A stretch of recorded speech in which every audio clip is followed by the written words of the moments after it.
আপনারা দেখে অবাক হবেন, তুরস্কের এক বিমানে আমি দেখেছি শিক্ষক বিমানে উঠেছে, আর বিমান চালাচ্ছে পাইলট তার ছাত্র।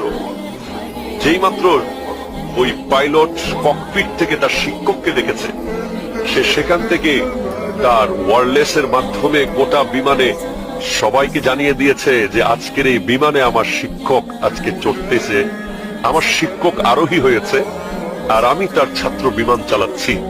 এবং সে বিমানের ভিতরেই শিক্ষকের জন্য ফুলের ব্যবস্থা করেছে, শিক্ষককে সর্বোচ্চ ভিআইপি সিটটা দেওয়ার চেষ্টা করেছে। শিক্ষকের দু চোখ বেয়ে পানি চলে এসেছে। শিক্ষকরা কোটি টাকা চায় না, শিক্ষকরা অনেক কিছু চায় না, শিক্ষকরা সৎ থাকে এবং তারা শুধু সম্মান চায়। তারা চায় তাদের ছাত্ররা পরিচয় দেয় যে আমার শিক্ষক। তারা চায় তাদের ছাত্র তাদের চেয়ে অনেক বড় হোক, কিন্তু যেন সে শিক্ষকের কৃতজ্ঞতা প্রকাশটা করে